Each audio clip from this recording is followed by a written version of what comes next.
All right, so I've answered this, but I'm going to answer it again because it is a question that often comes up when it comes down to Digimon. Digimon is a unique multiverse which has a multitude of digital worlds, and these digital worlds are all connected to a multitude of different realities that are all a little bit different. One example is the Digimon Adventure Universe, which is the first digital world that we are shown. This digital world is connected to a multitude of other existences, such as Digimon Tamers, as well as Digimon Savers or Data Squad. Now, you mentioned Cross Wars. Now, I will say this once again.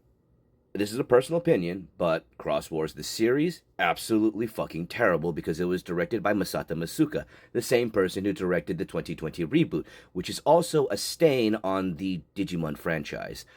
But the Digimon Cross Wars manga, fan-freaking-tastic, because it gives us another doorway into the digital multiverse, as well as the mechanics of the Digimon within Cross Wars themselves, with an open source code that allows them to use digital fusion, which is a version of fusion or DNA digivolution.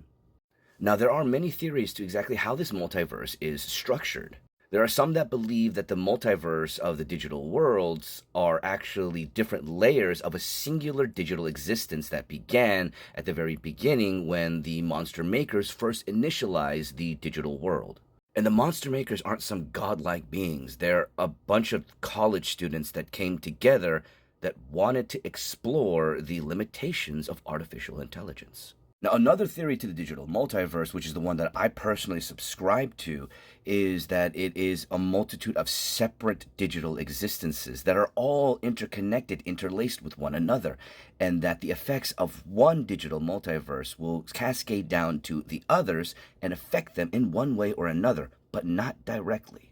But I have yet to finish Time Strangers, and there are people that are telling me that there are implications of the digital multiverse within Digimon Time Strangers, which I'm already experiencing with the avatars of the three different servers that show up in Digimon Time Strangers, which is Homeros, King Drazel or Yggdrasil, and Kunlun. But I'll be speaking more on that once I've actually finished and fully analyzed the game. Hopefully this answers your questions instead of confuses you more, but I do understand if it does confuse you more because Multiverse theory's a bitch. thank you so much for joining me for another Digimon lore video. I hope you enjoyed, and I'll see you in the next one, my friends.